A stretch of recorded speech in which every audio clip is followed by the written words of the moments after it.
नमस्कार दोस्तों, राधे राधे, जय श्री कृष्ण। आज हम भादो मास महात्म के दूसरे अध्याय की कथा सुनेंगे। एक बार नारद जी ब्रह्मा जी से कहने लगे, हे परमपिता, भादो मास का महात्म कि ऐसी कथा सुनाए जिससे मन वांछित फल की प्राप्ति होती हो। तब इस पर ब्रह्मा जी ने कहा, हे नारद, भादो मास में सुनी जाने वाली चंद्र छठ की कथा मैं तुमसे कहता हूँ, सो तुम ध्यान से सुनो। किसी नगर में एक सेठ सेठानी रहते थे।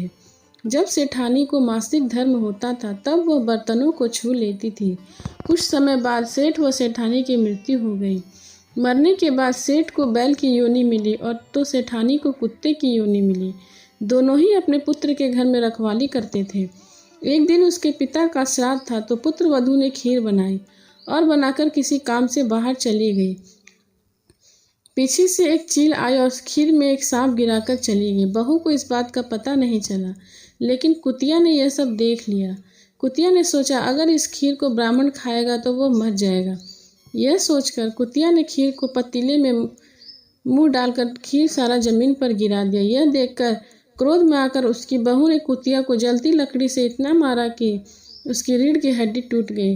वह खीर फेंकने बहू ने दोबारा खीर बनाई। तब ब्राह्मण तृप्त होकर चले गए, लेकिन बहू ने कुतिया को जूठन तक नहीं दिया। रात होने पर बैल और कुतिया बातें कर रहे थे। कुतिया बोली कि आज तुम्हारा श्राद्ध था, तुम्हें तो पकवान खाने को मिला, लेकिन मुझे कुछ नहीं मिला, उल्टी मेरी पिटाई हो गई। कुतिया ने खीर व सांप वाली बात बैल को बताई तो बैल ने कहा कि आज तो मैं भी भूखा हूँ, कुछ भी खाने को नहीं मिला। आज तो और दोनों दिनों से ज़्यादा काम करना पड़ा। बेटा और बहू बैल व कुतिया की बातें सुन रहे थे। बेटे ने पंडितों को बुलाकर अपने माता पिता की योनि के बारे में पूछा कि वह किस योनि में गए हैं। पंडितों ने बताया कि माता कुतिया की योनि में तो पिता बैल की योनि में गए हैं। अब बेटा सारी बात समझ गया और उसने बैल व कुतिया को भरपेट खाना खिलाया। बेटे ने पंडित से उनकी योनि छूटने का भी उपाय किया।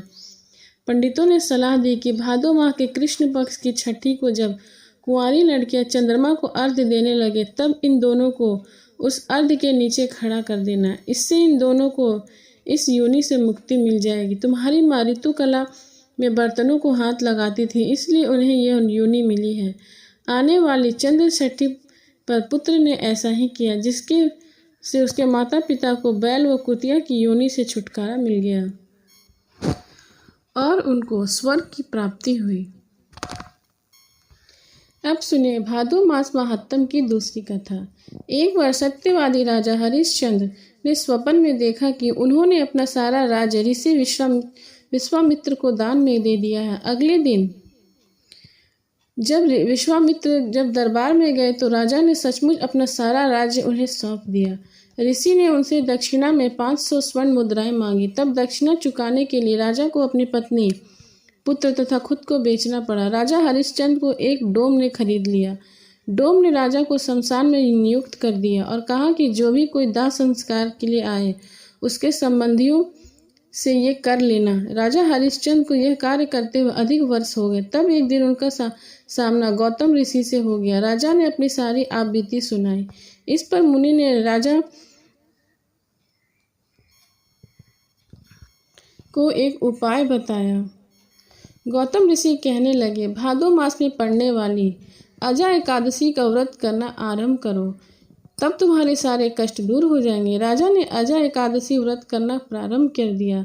इस दौरान उनके पुत्र रोहतास का सांप काटने पर देहांत हो गया और उसकी माता अपने पुत्र के अंतिम संस्कार के लिए शमशान पहुंची तो राजा ने उससे कर मांगा, लेकिन उसके पास कर के नाम पर कुछ भी नहीं था।